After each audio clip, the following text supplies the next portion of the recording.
திமுகவினுடைய இருமொழி கொள்கை என்றைக்கும் இருக்கும். இந்தியும் தமிழும் தான் எங்களுடைய உயிர், இந்தியும் தமிழும் தான் எங்களுடைய உயிர். தவறாக சொல்லிவிட்டேன். இந்தியும் தமிழும் ஆங்கிலமும் தான் எங்களுடைய உயிர். இந்திரா நகர் பகுதியில் இந்தியில போஸ்ட் வச்சு நோட்டீஸ் நேத்து கூட நீங்க கதமே எடுத்து நோட்டீஸ் வச்சு பரப்புரை பண்ணாங்க. இல்லை ஒரே நிமிஷம் அவர்கிட்ட கேட்டால் கூட இடையில அப்புறம் சொல்லட்டும். இது யாரு திமுக போட்டிருக்காங்கன்னு சொல்றீங்களா, சீமான் போட்டிருக்காரு?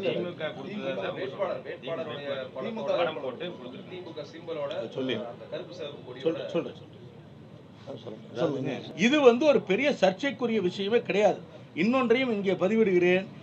திமுக மட்டுமல்ல, அதிமுக மட்டுமல்ல, அனைத்து கட்சிகளும் தேர்தல் நேரத்திலே பரப்புரை செய்யும். ஏன் இன்னும் சொல்ல போனால் கவுன்சிலர் எலெக்ஷன்ல கூட தேர்தல் நேரத்தில் பரப்புரை செய்யும் பொழுது அங்கே இருக்கின்ற இந்திரா நகர், வட இந்திய மக்கள் இருக்கக்கூடிய அந்த இந்திரா நகர் பகுதியில் அத்துணை பேரும் இந்தியிலே நோட்டீஸ் அச்சடித்து அவர்கிட்ட கொடுத்து வாக்கு கேட்பது வாடிக்கைங்க.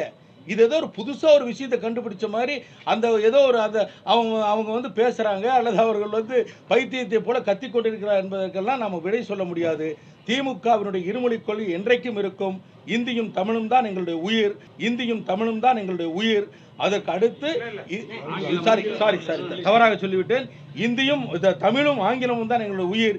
இந்தியிலே அவர் நோட்டீஸ் அச்சடித்து கொடுத்தது லக்கி கோத்தாருடைய தனிப்பட்ட விருப்பம். அவர் செய்திருக்கிறார்.